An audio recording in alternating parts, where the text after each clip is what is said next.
صبح اگر اپنے رسول اللہ نے سکھایا تھا نا کہ نفل پڑھنے کے بعد کرتے ہیں، تو اگر آپ نے وہ نہیں بھی پڑھے تو صرف دعا استخارہ آپ کے پاس، ابھی تو آپ انٹرنیٹ پہ بھی کھولیں گے، آپ کے پاس دعائیں بھی ہوتی ہیں، جو بھی بک ہوتی ہے اس کے اندر بھی ہوتا ہے، تو آپ اس میں سے بھی دیکھ سکتے ہیں۔ صبح ہی اللہ کے حوالے کر دیا کرے اپنے آپ کو کہ اللہ سبحانہ تعالیٰ میں نے اپنا ہر معاملہ آپ کے حوالے کر دیا، اب جو فیصلہ آپ میرے لیے بہتر سمجھتے ہیں نا، مجھے اس پہ راضی رکھیے گا، تو زندگی آسان ہو جاتی ہے۔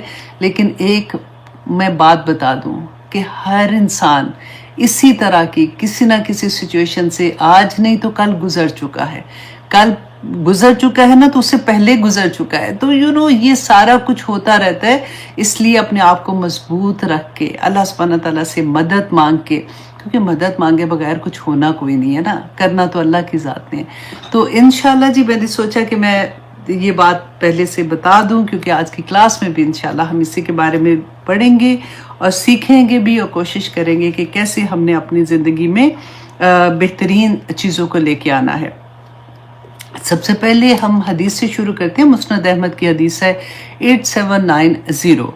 اچھا، اس حدیث میں آپ یہ دیکھیں گا کہ رسول اللہ، کیونکہ ہم اتنا درود شریف آج کل پڑھ بھی رہے ہوتے ہیں، ایک ہوتا ہے نا کہ ایک ٹائم ایسا آتا ہے، کیونکہ ہمیں پتا ہوتا ہے کہ اچھا جی رسول اللہ صلی اللہ علیہ وسلم اس مہینے میں پیدا ہوئے تھے، تو اور بھی دل چاہتا ہے کہ ہم کیا کریں، تو ہم کیسے ان کو تحفہ بھیجیں۔